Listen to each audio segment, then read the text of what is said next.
My guest tonight needs a lengthy introduction. I mean, deserves a lengthy introduction. Laura Shin is a writer, crypto journalist, and podcaster, former senior editor at Forbes. She now hosts the podcast series Unchained, which has over 15 million downloads and views. It's 20 million now. 20 million, yeah. Wow. Wow. Okay. I'm several of those myself. Shin has spoken about cryptocurrency at places such as TEDx, San Francisco, the International Monetary Fund, Singularity University, and the Oslo Freedom Forum. She lives in New York City. What is a Singularity University? It's like a tech thing in the day. All right. Okay. All right. You also, I guess, spoke at Consensus. Cool. Okay. So, Consensus is this annual gathering of crypto people once a year. It used to be in New York City all the time, but this year was in Austin for the first time. And it was just this past weekend. And, well, what the hell happened? This past weekend, the entire crypto market just crumbled. And I'm sure that it didn't escape notice in Austin. You know, it's funny because actually in Austin, I don't remember talking to people about the markets very much. They just seemed very excited to be there, and frankly, when they were talking to me, they were like telling me, "Oh, I loved your coverage of Terra," or whatever it might be. But the crypto markets have kind of already been teetering for a while, and for those of you who follow the space, there was a major event last month. Kind of for those of us who've been around a while, we say there are kind of three major, catastrophes in crypto, and last month was one of them. It was the implosion of a stablecoin system called Terra Luna, and when you add the two tokens together, it's like about $50 billion worth of value, I put in air quotes, that evaporated. And so that kind of set things off. There were a few hedge funds that were affected. A lot of retail, actually a lot of the hedge funds that had invested had actually pulled out. So, in terms of like the institutional investors, that actually wasn't too much negative impact, but that kind of set off, a lot of jitters in general, because there are other stablecoins that are designed similarly. There are other stablecoins that have questions around them, and so all of those things kind of, just set off a lot of kind of concern in the industry. And then what happened this past weekend, particularly Sunday night, was that there's one centralized lending company called Celsius, where you'll give them your crypto and then they do magic things to it to provide you yield.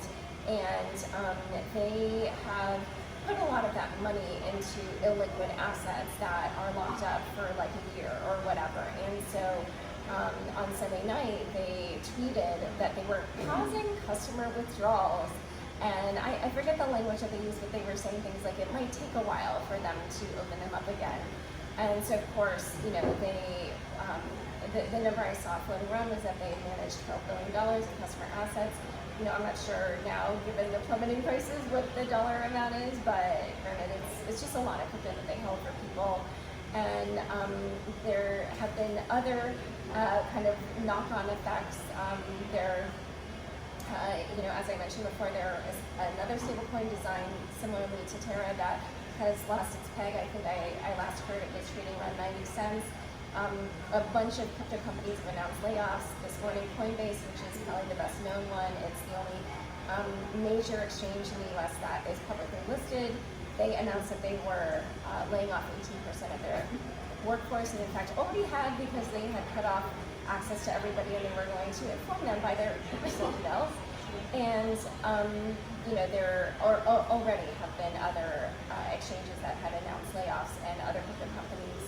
So all of this obviously is affecting the markets, and I'm hearing rumors about another big hedge fund that had been kind of like one of the really big promoters of Terra, that they may be getting liquidated and wiped out, and people have been noticing that their founders, who are normally like major shit posters on Twitter, have been silent.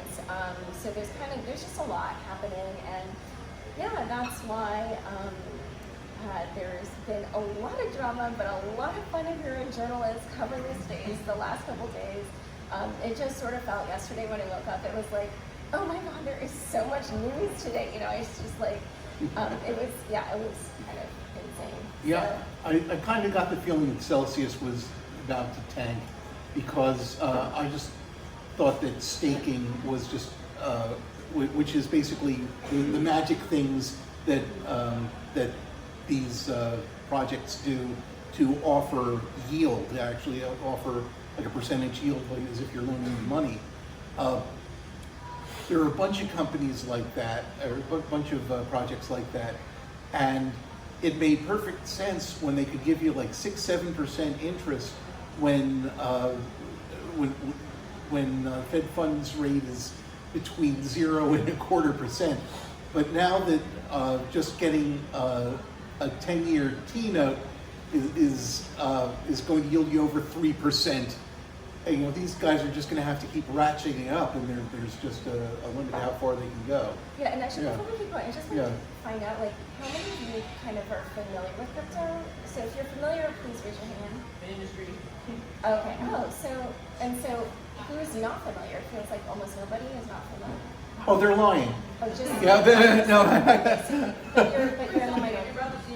I mean, Yeah. there's a lot we can do to make sure everybody's on the same page, but I was just wondering. Right. So anyway, I know this crowd a little better. I know who knows about crypto. I'm the guy that they call in the middle of the night. So anyway, I won't say give us, Laura, I'm not going to say give us the For Dummies version, but give us the for financial writers whose job it is to know this stuff, but they've been ignoring it for 10 years and just like woke up suddenly one morning and found out it was their job to know it. Give us that version of what is Ethereum? So Ethereum, you can think of as a decentralized computer. You may have heard that term before, but the best way to think about it is actually to start with Bitcoin, because kind of everything in crypto starts with Bitcoin, and it's usually easy to start from there. So Whodunnit, the creator of Ethereum, actually began as a Bitcoin journalist, which is honestly really cool in my opinion, because I'm one of those people, I think that writing is clear thinking, and if you read Vitalik's blog posts, even to this day, it's very clear he has a sharp mind. He's a clear thinker, and that's why he's a good writer. And he was roaming around the world, going to these different Bitcoin communities to basically just interact with them and sort of learn more about this technology that he was interested in. And he was noticing that when people were trying to innovate on Bitcoin, they were often kind of like adding new features with a new blockchain. And his thought was, hey, well, if that's the way people are going about it, then every time somebody creates a new blockchain, then the previous blockchains will be obsolete. And so he thought, why can't it be more like an app store, the way that, in your iPhone app store, you can access like photo apps and productivity apps and cooking apps and financial apps, and any developer can think of anything and just upload it to this place for people to access. And he thought there should be something like that, but for decentralized applications, like Bitcoin was. And so his thought was there should be a blockchain that, instead of having features, is built around a programming language. And so that was the concept for Ethereum, that it would be an app store for decentralized applications. And the way that these would run would be these smart contracts. And that you've probably heard this term before, but they're generally just like little software programs that you can think of it almost as like financial vending machines. They enable transactions not just between people, but also between a person and another smart contract, or two smart contracts can have transactions with each other. But yeah, generally that's kind of like the main description of Ethereum. All right, and then that's the Ethereum. Then is the cryptocurrency that got stolen, and the victim was an organization called the DAO, the DAO, and maybe that requires a little explanation too. Yeah, so in 2015, the summer 2015, that's when Ethereum launched. And by the next spring, there still wasn't a lot going on Ethereum. It wasn't like today where, we have a whole bunch of NFTs and we've got DeFi or decentralized finance. We've got these DAOs or decentralized autonomous organizations.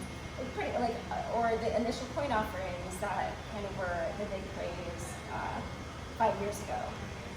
Pretty much like all the major innovations in crypto for the last several years, they've all started on Ethereum.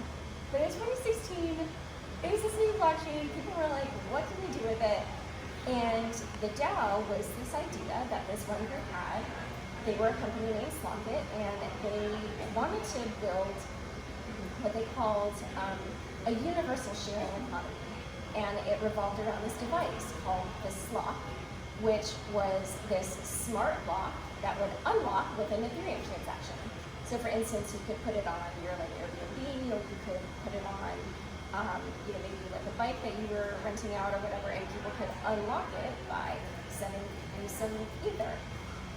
And obviously when you're started like that, you can do things like go get venture capital funding, but that's not the decentralized way. That's very centralized. So their thought was that they would raise funds from a DAO or decentralized autonomous organization. And their concept for this DAO was that it would be structured kind of like a venture fund.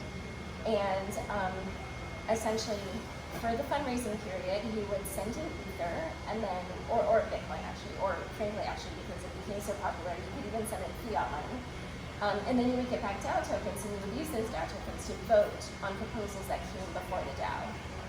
So Slockit would, submit a proposal to get funding from the DAO, and then DAO token holders could vote on whether or not to fund Slockit. So interestingly, even though Ethereum was so new, and even though like now in 2022, I actually find Ethereum challenging to transact with, using a crypto wallet is sometimes a discombobulating experience. So even though in 2022, with the technology being as improved as it is, I find that challenging. In 2016, like that was really difficult. And yet, the DAO ended up becoming the #1 biggest crowdfunded project in all of history. Like, even surpassing things on like Kickstarter and whatever that were raising dollars. So, and it was essentially like a Shark Tank sort of thing, where you pitched an idea and the people, but rather than one whale or the other whale getting in on it, they took a vote about whether or not they would collectively. Exactly. Yeah, and so if something was approved, then once it began generating revenue or profit, then the DAO token holders would receive some portion of that.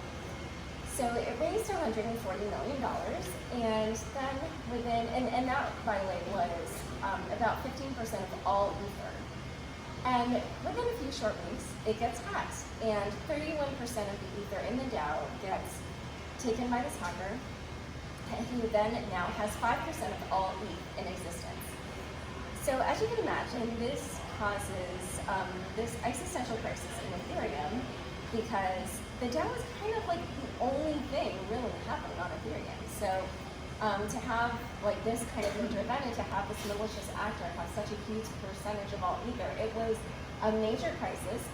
And the interesting thing is that the rules of the DAO had kind of locked the hackers' money as well. So even though they'd taken possession of this money, they could only move it to one place, and that was essentially a wallet, and that the money would be locked there by the rules of the DAO for 28 days. So that gave the community a window of time in which to try to rescue the funds. And so, of course, there's like all these different proposals. They're going through all these different solutions. And one by one, it's just like, oh, that's not gonna work. And then, the next one, oh shoot, that's not gonna work. And so finally what they're left with is what's known as the nuclear option, which is to do a hard fork. And a hard fork is a way of taking this chain, this blockchain or this ledger, which has the record of all transactions from the beginning of the blockchain, but then at a moment in time, you make a non-backwards compatible change, meaning that if from that moment on, if any group of miners does not upgrade, then they will suddenly be creating a separate ledger. And so the community was hoping that everybody would follow the new upgrade and the new chain. And initially it looked like that, but after 3 days, suddenly the new blockchain did have support. And on top of that, one of the exchanges listed it as a trading pair, and they called it Ethereum Classic. Right. So at this point, there's ETH, there's ETH. That's the main fork of Ethereum. That's Vitalik's baby, and a whole bunch of other interesting characters involved. And then there's ETC, Ethereum Classic, which is worth basically pennies on the dollar compared with ETH, but it still exists.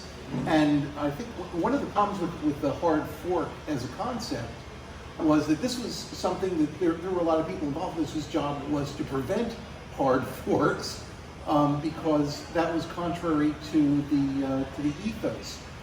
Code is law. If the only reason the DAO could get hacked is because of bad programming, and it was in the code. This ability to hack the DAO was already in the code. So that's what the law. According, nothing illegal could happen. So nothing illegal did happen. Is sort of the thinking, right? Yeah, this was a philosophical debate that was happening after the DAO was hacked, because the DAO creators, which was Lockett, had said that code is law, and if you read the terms of service on the DAO, it said things like, nothing that any person associated with the DAO has said is, actually what the terms of service are. The actual terms of service are the smart contract code. So then, since the hacker exploited, this loophole in the code that allowed them to take the money, a lot of people said, well, the terms of service say that that is actually what the true terms of service are. So they very legally took this money. Whether or not that would hold up in a court is yet to still be tested to this day, although in Canada there isn't a court case going on right now looking at whether or not code is actually law, which is really interesting to watch. But anyway, so after Ethereum hard forked, on Ethereum itself, the hack was essentially erased. All the money that had been in the DAO and any of the affiliated DAOs, which is including what was called the dark DAO, which is where the hacker put their funds, all that was sort of like airlifted over to something called the withdrawal contract, where you could just send in your DAO tokens and get back Ether. So essentially the DAO was basically erased. And then on Ethereum Classic, the hacker actually still had their money. And of course, Ethereum Classic was only worth, like a tenth or whatever of what Ethereum was, but still it was, some money. So, when I released my book, I was able to announce that my sources and I had figured out who hacked the DAO, which had been like the biggest mystery in crypto, or the biggest whodunit, I should say. The biggest mystery is who's Satoshi, but the biggest whodunit is okay. who All right. hacked the DAO. I think that needs a moment of explanation for the straights. Yeah, the biggest mystery is who founded Bitcoin. Satoshi Nakamoto is this anonymous pseudonymous person. But the biggest whodunit, in terms of like biggest crime, it was who hacked the DAO. And the way that my sources and I figured it out was, last summer, it's like 5 years after the events happened, and I'm like in the final stages of putting my book together. And what I had written actually was, so I had done a bunch of reporting where I followed an investigation that started in 2016 at the time of the DAO hack. There was one exchange where they identified some transactions that they felt were suspicious, and I just followed through on the investigation because they basically haven't completed it. I looked into what was actually happening with those transactions, because the exchange had their suspicions about what was going on, but I looked into what was actually happening. I interviewed all the people affiliated with those transactions to find that out, and I got from them like all statements about whether or not they were involved, etc. And so I had written something where it just kind of was sort of like a hands-off. Hey, I did my homework, but it didn't have any conclusions in it. And like I said, explained why those transactions had to be flagged. It then looked at what was actually happening with those transactions, and then it gave all the statements from my interviews with these people. And when we were doing the final passes on the book, one of my sources who had been involved in rescuing the funds from the DAO reached out to me, and he's Brazilian, and the Brazilian federal police had opened an investigation into the DAO back in 2016. There's a really interesting, I know the story that Laura's about to launch into. Before she does, we keep talking about her book, and we've been fronting the product here, but let me just, for the record, The Cryptopians, Idealism, Greed, Lies, and the Making of the First Big Cryptocurrency Craze by Laura Shin, and published by Public Affairs, which is a Hachette imprint. And I'm sorry, go on with what Avso was telling me. So this source, like I said, he was Brazilian, and he reached out and said, hey, the federal police opened this investigation into the DAO and by extension into me. And they want to interview me, and so his idea was to commission a report that would exonerate him. And because the reports are somewhat expensive, he thought, who else could use this? And he thought of me, and he basically got a discount on the report in exchange for me crediting this company in my book. And so then when we get the data, we're kind of like going over it, and what the data showed was how the DAO hacker was cashing out their Ethereum Classic that they had. And obviously, back in fall of 2016, there were not a lot of places where you could use Ethereum Classic. But now in 2022, there are not a lot of places where you could use Ethereum Classic. So they were trying to turn the money into Bitcoin, which at that time was the most liquid crypto. It still is today. And what they were doing is because everybody knew that these were the hacked coins, they couldn't just go to an exchange where they would require you to give your identity. They had to use an exchange called Shapeshift, which did not take customer identifying information, but for that reason, it also limited your transactions so that they had to be $2,500 or less. So because obviously he had way more than $2,500, he was doing a lot of transactions at this amount. And so Alex and I were kind of, going over these transactions, and we realized they mapped onto like an Asian morning to night schedule. But the thing is, all the people that I, identified as suspects, they were all based in Europe. And even when we looked at like their social media activity, their hours were European hours, and this person cashing out, they were, on Asian hours. But the other thing is that I had gotten a customer service email that the hacker had sent to Shapeshift when they were kind of like preparing the attack. They've been moving the money into certain wallets and stuff like that, and they've been using Shapeshift to do that. And so there were 3 emails. 2 of them were so short you couldn't really say much from them, but the third one, it was just long enough where I knew this person is a fluent English speaker. And it wasn't even just that they had written, like just fluent English sentences. They were written in shorthand. So it's different from, if I say like, I am going to the grocery store, do you want anything? It was more like, heading to the store, want anything? Like that kind of, level of language. So I was like, wait, Asian cash out times when I know this person is a fluent English speaker, and I was just, kind of going over that. And meanwhile, so for those of you who've written a book, you may know that when you do what are known as the 3 final passes, it's like, fewer and fewer changes with each one.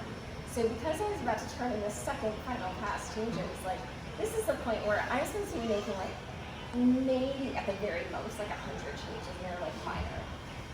And yet I like suddenly have this new data that I want like 2 weeks to go through, especially since it's like indicating that I might be wrong in having, kind of flagged these people as potentially being suspects.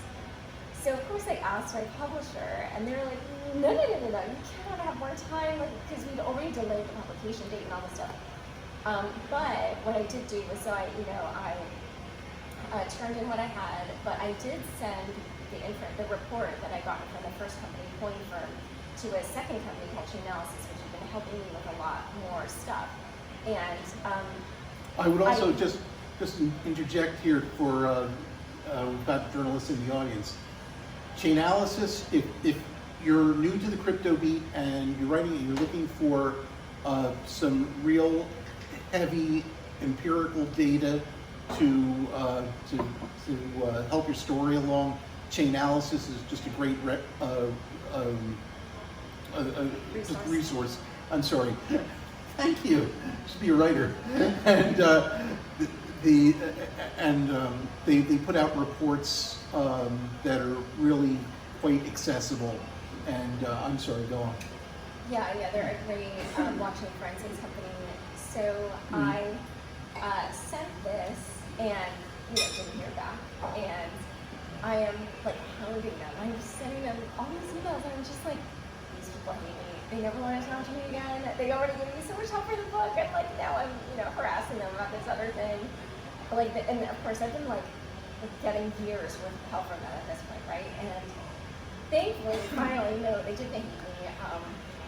About 2 weeks later, they reached out, and what I didn't know was that they have the ability to demix what are known as wasabi transactions. So basically what the hacker had done was, after they had converted a bunch of their ETC to BTC, they had then sent some of their Bitcoins through what are known as these wasabi mixers, which basically take maybe like 100 different people's coins and then mix them all together, and then when they spit them on the other side, it's much harder to follow the trail back.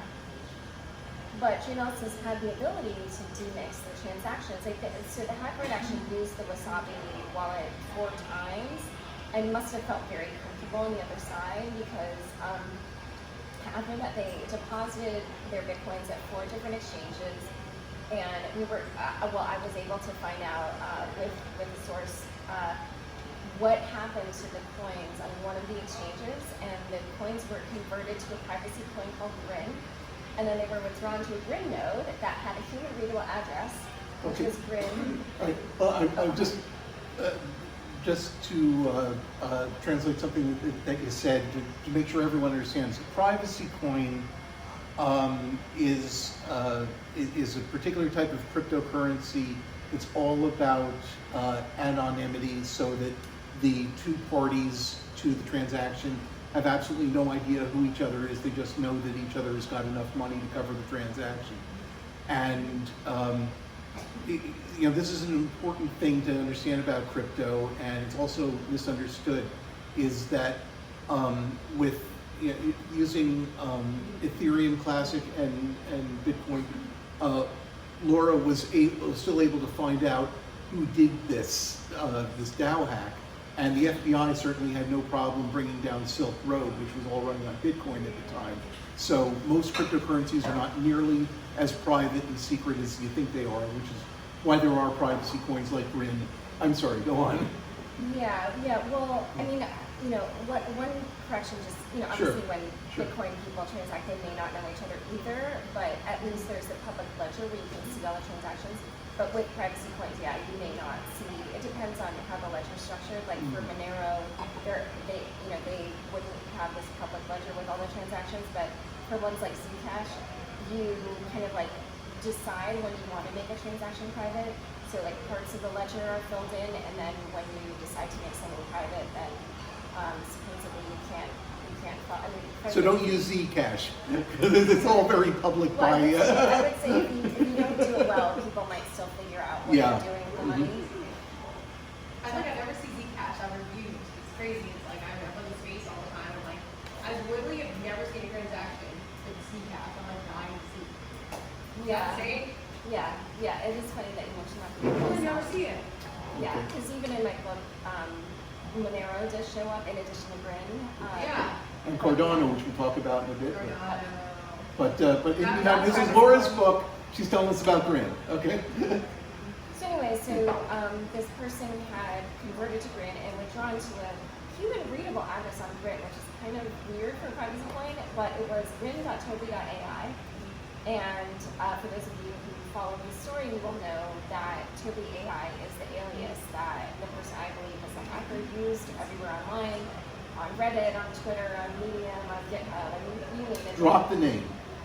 Oh, so his name is Toby Honish, and the other thing is that we had seen when we looked at that Grin node, the IP address that the Grin node was hosted at had a Bitcoin Lightning node on it, and the Bitcoin Lightning node is basically a way to like scale to have more transactions on Bitcoin. And the name of the Bitcoin Lightning node was 10x, and Toby Honish is the co-founder of a company called 10x. So, that's very compelling, but obviously the hacker could have given the money to Toby or whatever. It's not necessarily a slam dunk. So I went back and I looked at what was Toby doing at the time of the DAO. He was incredibly into the DAO. He was very active in the forums. He identified a number of flaws with the DAO. He reached out to the creators about those flaws. They acknowledged the flaws but didn't feel that they were urgent to fix. So then he takes to writing these blog posts on Medium with all caps and exclamation point, exclamation point, exclamation point, seemed kind of very up in arms, I guess, about this. And frankly, actually, the flaws that he identified, those were the ones that forced Ethereum to hard fork. So, whether or not, how urgent they were is sort of up to you. Right, and Honish did have the technical chops to do it, right? Oh yeah, definitely. In the sense that, he was a coder, and like I said, because he had read the smart contract and identified the flaws, and he knew how to do that kind of coding. I felt that he's a strong candidate. The last bits are that, after the hack, he was tweeting things that were definitely pro letting the hacker keep their coins and anti-hard fork. And then on top of that, he is a fluent English speaker, and he was living in Singapore at the time. So then, it all came together. And when we had the name, then of course, thankfully, my publishers are willing to delay the book yet again, because we've delayed it once before. And so what I had to do was they wanted me to just kind of excise what I had written and then insert roughly the same number of words, because they were like, okay, just so you know, if you make it longer, then that can do things like it can affect the size of the book jacket. So, and there You are gotta make it others- 16 pages longer if you make it one page longer. Yeah. So if you read the Forbes article where I reveal Toby's name and all that, you'll just see there's just so much more information than what we had in the book, and part of it was for that reason. Right, and the book was so close to being done, and they were like, we can't make more changes. So Yeah, and I wanted to talk about that.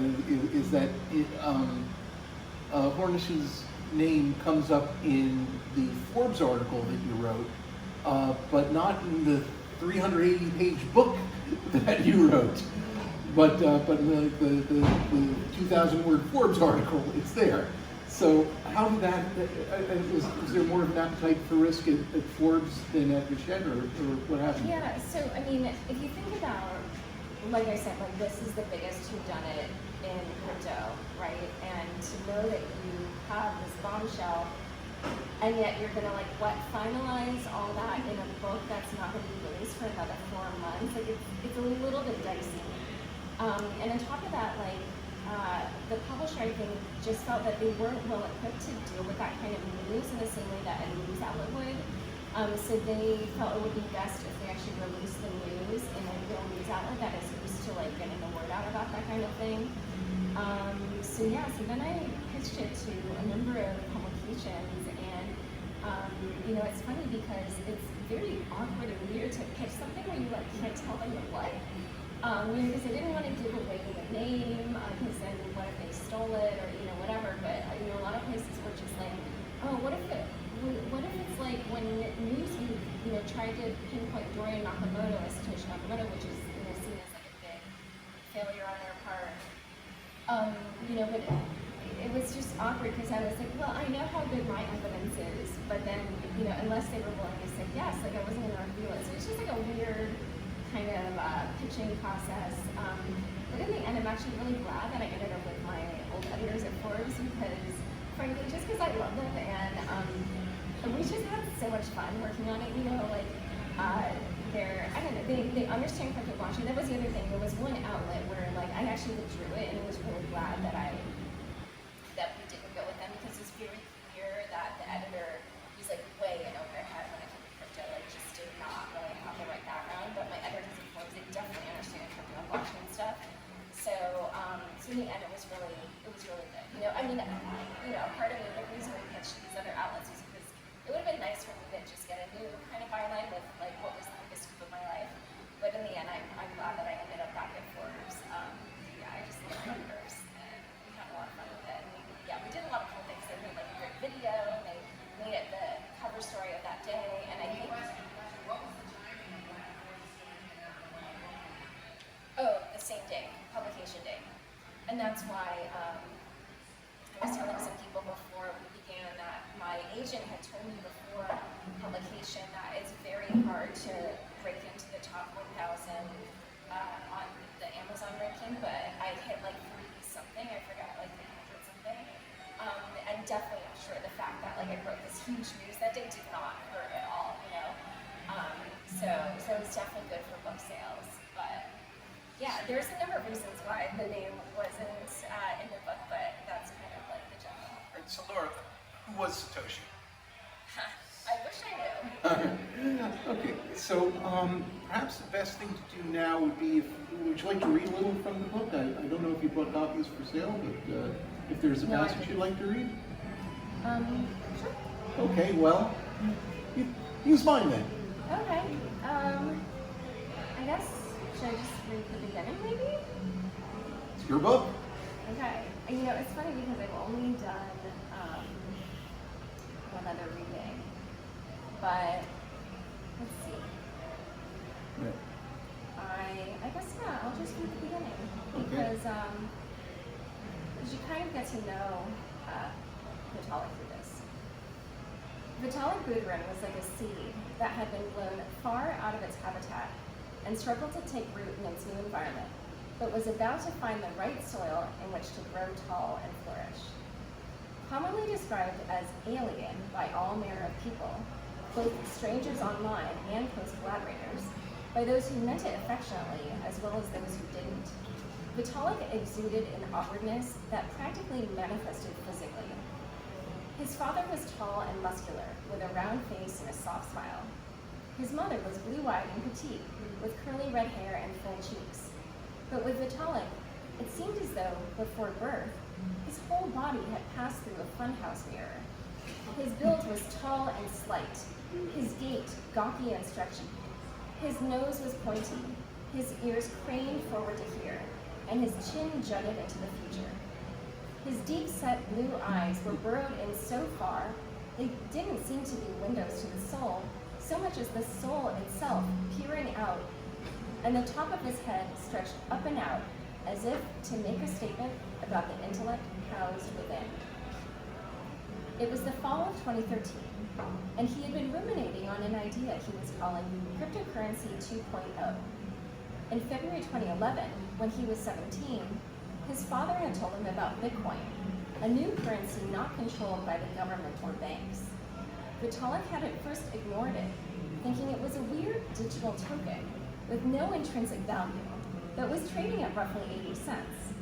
But after seeing another reference to it a couple months later, in April the price surpassed $1 and $2, he figured he should research it more. Since then, he had written extensively about Bitcoin, had paused college to travel and hang out with the global Bitcoin community, had become an owner of Bitcoin magazine, and had worked as a freelance cryptocurrency developer. After several months in Europe and Israel, plus a pit stop in Los Angeles, he was in San Francisco, working out of the office of a cryptocurrency exchange called Kraken, and staying in the co-founder and CEO Jesse Powell's apartment. But the problems he saw with blockchain technology, which made cryptocurrencies like Bitcoin possible, gnawed at him. Bitcoin Bitcoin was built for payments. The Bitcoin white paper was subtitled, "A Peer-to-Peer Electronic Cash System." Developers were now realizing Bitcoin's underlying technology could also be used to create things like a decentralized domain name system or to underpin more complex contracts like bets. The problem, Vitalik felt, is that each project was building a blockchain for one function, like a calculator performing basic arithmetic. A few blockchains were trying to be more like Swiss Army knives with multiple functions. But still, each of those would lose out the second a blockchain came along offering a new function. Vitalik wondered why they couldn't be more like smartphones, able to support any application created by any developer, who could then upload it App Store style to be used by anyone. Finally, Vitalik, long and avid rambler, spent a few hours wandering the Presidio.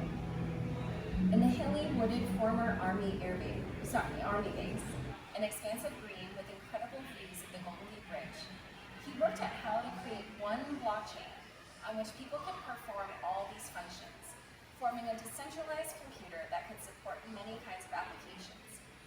He wrote up his idea in a white paper. On November 27, 2013, the same day Bitcoin crossed $1,000 for the first time, he emailed it to 13 friends. Though he thought his idea was the next logical step with blockchains, he wasn't sure why something so obvious, a blockchain that wouldn't quickly be rendered obsolete, hadn't been done before. Perhaps the design had a fatal flaw. He could imagine accomplished cryptographers reading his white paper and putting him, a 19-year-old with 2 terms of college, in his place. His fears weren't unfounded, although he was unaware of it when he went to Bitcoin conferences to staff the Bitcoin magazine booth. Sometimes technical people, even if he said he was interested in technical matters, would think, yeah, right, and peg him as a magazine person who couldn't possibly be interested in the really cool stuff. Nevertheless, he clicked send.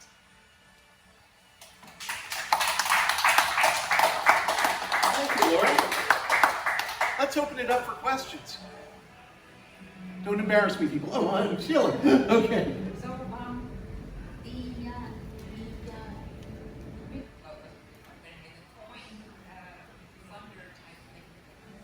The initial coin. Coin on Sunday night. Oh, the lender. Yeah. Why did it happen at that particular time? The reason I just wondered, would it have anything to do with the rate hike coming this week, or the Fed, or was there some other reason why? I think it's because probably the prices were falling. So there's that, and then honestly, I think the number one main thing is really just realizing that so like let's say that they took it over customer funds and they put it in a number of kind of different ways to create yields, right? There's some portion of that that's quite large that was put in an asset that there's no way that liquidity out of it for like another year, basically. And so they probably were like funding all their operations with some other portion, but then because the prices fell, it was getting to the point where those reserves were not sufficient, and then they were coming up against this wall where all the other assets were kind of locked in this thing where there was this lockup period, or it's not really lockup period, but you know what I'm saying. Well, the kind of these staking agreements are basically like certificates of deposit, where I mean, there are exceptions to this, but basically you're agreeing to let them lock up your money for a certain amount of time in response to the yield, right? Is that correct? Yeah, I don't know if they're time-based agreements. I think that actually it might be that you're allowed to withdraw at any time, which is why they had to pause the withdrawals because True that. yeah, because they couldn't time it that way. Like if people were just able to pull out money when they wanted to, they were getting to the point where they realized they could probably fund that part of the operations. I feel like there was one other thing I wanted to mention. They had done other risky things with their money previously and lost money that way. They had put some of the money in one of the DeFi protocols that had been hacked, and they lost $80 million. I can't remember when that was. That was quite a while ago, actually. But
questions? Barbara? I have a very big picture question. So, Bitcoin and all of the related investments. Is this actually really viable, or is it just like subject to hacking in whatever form to websites? Because at least with banks and the current monetary system, there's like checks and balances, there's reporting structures, there's a governance structure, and the whole Bitcoin world is just like the Wild West. And this was hacked, and somebody apparently is getting away with it. Maybe not. I don't know. Barbara, just to restate your question, I just want to make sure we understand. Are you basically asking, is the entire crypto space viable as a financial asset class? Okay. I mean, yes, with qualifications, so just, yeah, like, because it's a technology, in that sense it's neutral, there's like good things you can do with it and then bad things you can do with it. And so, like for instance, I was doing this thing earlier today and someone asked me, what do you think is a better investment, cryptos or NFTs? And I was like, well, the framing of the question doesn't make any sense because there's some really good cryptos and there's some really crap cryptos and there's some really good NFTs and there's some really crap NFTs. So it's like not a one-to-one. And so that's why, like for instance, this other hack that I was talking about that Celsius had put their money into and then this protocol got hacked. There's a lot of DeFi protocols that, yes, they've been hacked, and there's a lot of DeFi protocols that have never been hacked. Bitcoin famously did have a bug once, but it got patched very quickly. Ethereum famously has never had any downtime. It's been a network that's been up 100% of the time since it was launched. When you talk about kind of the checks and balances of the banking system or whatever, I mean, crypto people would say that the strengths of the crypto system are that it's open source. So anybody in the world can go and check out the code base. I mean, obviously you need coding skills, but it's different from like a banking system where there might be weaknesses in the code, but like nobody would know except the people there. So there's kind of like pros and cons, I think, both ways. And I also would say that I don't necessarily, sometimes I hear people saying like things like crypto is completely unregulated, and that's not true. Because if you listen to the crypto community, definitely for certain aspects, like the amount of kind of regulatory stuff they have to deal with, it can be quite onerous, because of the type of system we have in the US actually, and depending on what kind of business you have, you can actually be dealing with 63 different regulators in the US. Because it's like all the different, like you have what's called a money transmission business, or if you're a money transmitter, then you have like all the different state regulators, which is why like, on Coinbase or whatever, you can see like, where is it offered? And it'll be like offered everywhere, but not in, 3 states or, because they still haven't gotten their money transmission licenses in those states. And then on top of that, you have like all the federal things. So, it's not that it's like unregulated so much as that only parts of it are like clear in the regulation and other parts are like not as clear. So, I definitely wouldn't say like it's totally Wild West. It's just one of those things where there are certain parts of it where, yeah, regulators and legislators are getting up to speed. Definitely events of the last year have really, really kind of ratcheted up their learning. For those of you who remember last summer in August, with the infrastructure bill, there were some provisions in it that just like the way the phrasing was, the crypto community would say like it would be impossible for the parties that would be affected to actually comply with it. And so, when the crypto community gets fired up about something, it's pretty overwhelming, and they sent something like 40,000 calls to Congress in 5 days, which just put the crypto community on notice, put the legislators and lawmakers on notice in DC, because like no constituency in the US has that kind of engagement. I was just at this Coin Center gala in Austin on Friday, and I can't remember what they were talking. I think it was at the end of the Trump administration, Steve Mnuchin tried to push through this midnight rulemaking where typically you would give the public 60 days to comment, and he was trying to do it over 15 days that expanded over the holidays.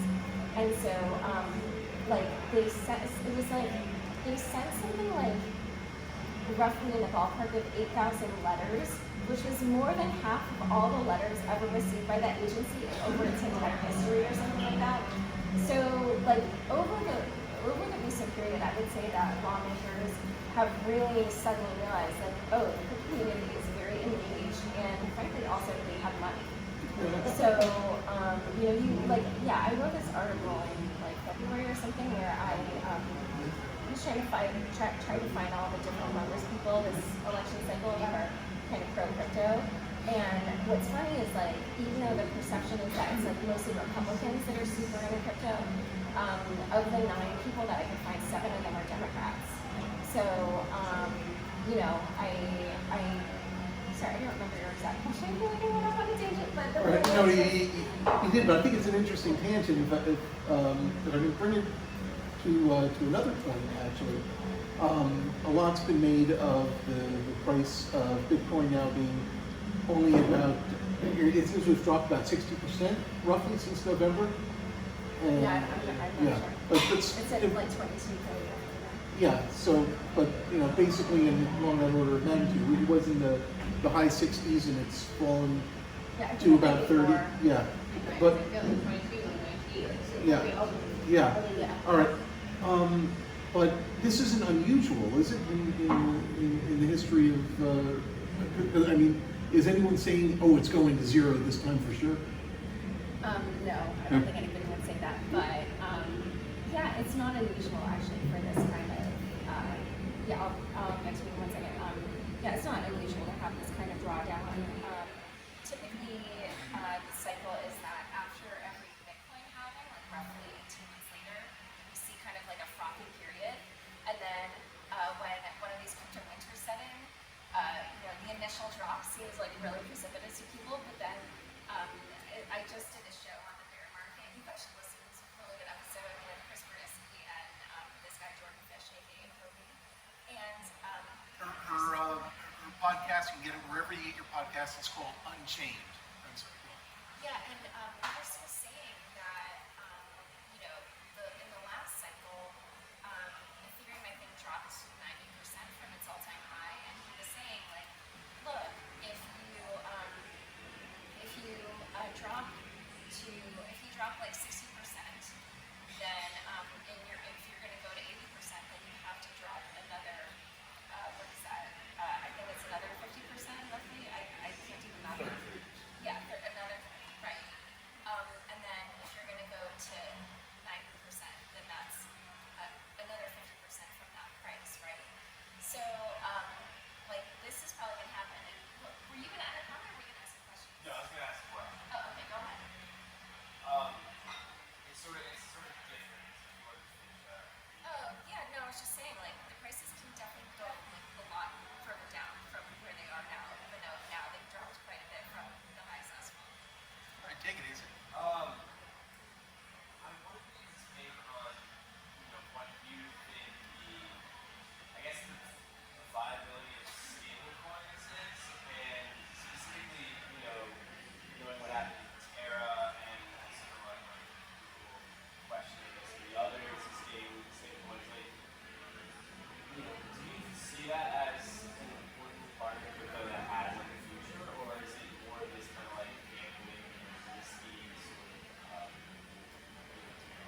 Yeah, no, I think stablecoins are crucial to crypto because, the most common trading pair in crypto is BTC/Tether, or BTC and Tether.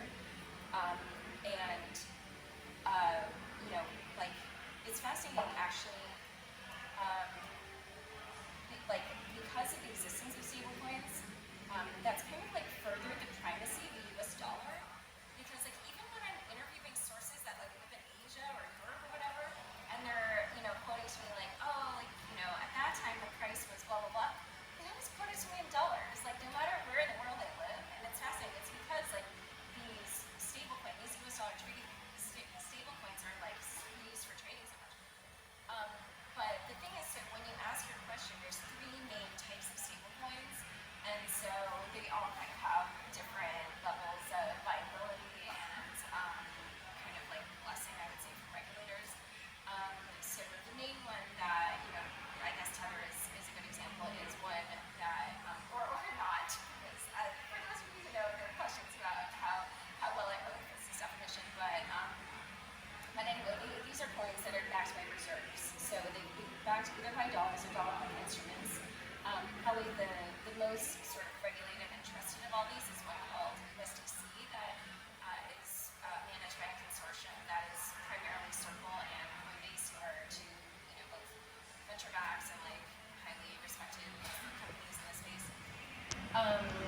you know, the biggest one then is Tether, which, you know, there are a lot of questions kind of about how that company has managed its reserves and like how much of it is fully backed and blah, blah, blah. The second kind of stablecoin is, well, we'll just go with, it's not, there's no number, but we'll actually just use Terra as an example. Algorithmic. Yeah, that's an algorithmic stablecoin. Yeah, the distinction is Tether and USDC are collateralized. There's, at least allegedly, there's dollars or U.S. Treasury instruments behind every Tether and every USDC that's issued. But it's more a mathematical formula that was behind Terra Luna and similar ones.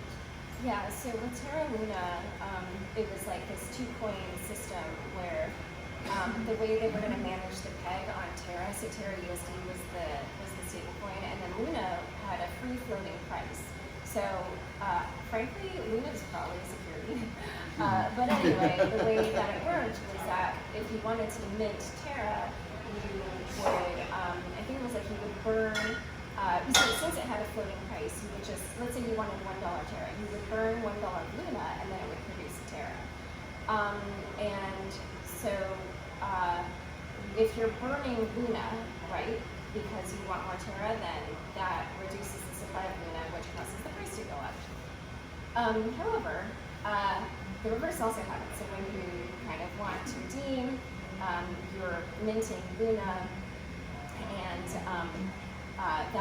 that function is how the peg is maintained on Terra, because essentially, you know, when you're, I guess at that point, increasing the supply, like that will help keep the why do I feel like I sort of lost the logic here? But anyway, the point is, yeah, I think you understand, like basically because that's exactly what it is. In order to keep the dollar, you know, it's just gonna keep minting more Luna until you end up having the peg still at the dollar. Well, what could possibly go wrong? Right. Well, the thing is that, of course, when you have sort of this like rush for the exits and a lot of people want to leave Terra at the same time, then it's just going to print a lot of Luna, and so the price is going to drop and drop and drop and drop and drop, and then people are going to kind of freak out that they may not get any value when they redeem because the price of Luna is dropping. And so a lot of these algorithmic stablecoins, they have entered these death spirals, which is exactly what happened to Terra. And yeah, this is like the one thing is, you know, Do Kwon, the founder of Terraform Plus, he's like so popular on Twitter, and it was just such a weird disconnect because like knowing the fact that all of the I don't know if it's literally all of them, but like the vast majority of them have failed in some fashion, and that he was like so confident and cocky about his, it was like a weird disconnect. Yeah. But anyway, so the third kind of version of a stablecoin is one that is like over collateralized, and that tends to be like a crypto collateralized stablecoin. MakerDAO, DAI is the name of that stablecoin. That's probably the most well-known one. The thing is though, that actually, it's not actually crypto collateralized anymore because it used to be that you could only put a ETH to mint DAI, and I think the ratio, if I remember correctly, was you had to have 50% collateral, so you'd have to put in $150 worth of ETH to get $100 worth of DAI. But as they added more collateral types, one of the types was USDC, and so essentially that's actually the asset that's used the most to back DAI now, which is then more like the first type, which is sort of interesting and weird.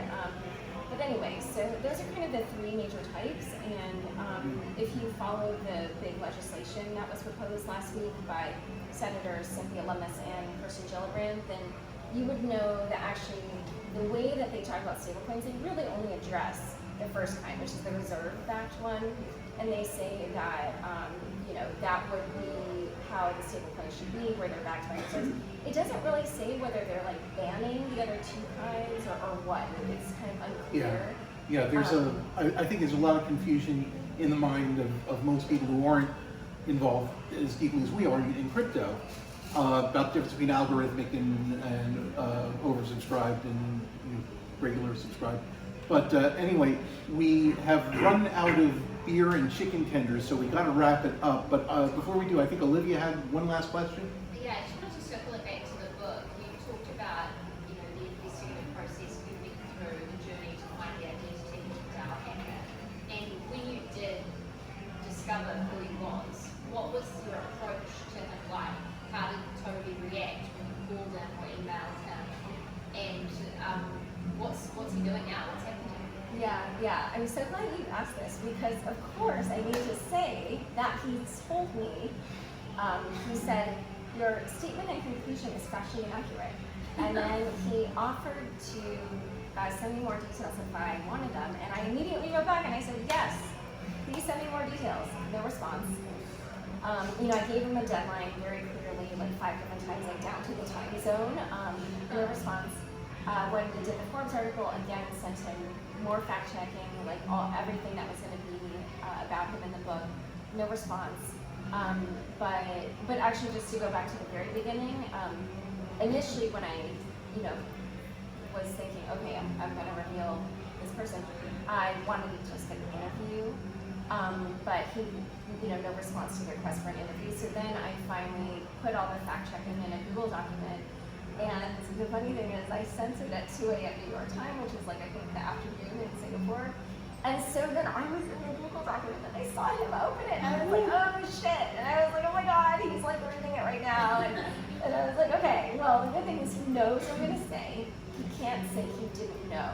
He can't say that, like, I didn't see, that I was, like, surprised by any of this, like, whatever. I took a screenshot of him in the document. I need proof that he saw this. But yeah, I did not fall asleep until like an hour and a half later because I was like, I had so much adrenaline going. But yeah, I think he's just hanging out in Singapore. Like somebody texted me and they were like, oh yeah, I see him walking his dog. And I was like, okay. Yeah, because actually the last bit I should say is that he stopped trying to cash out in December 2016.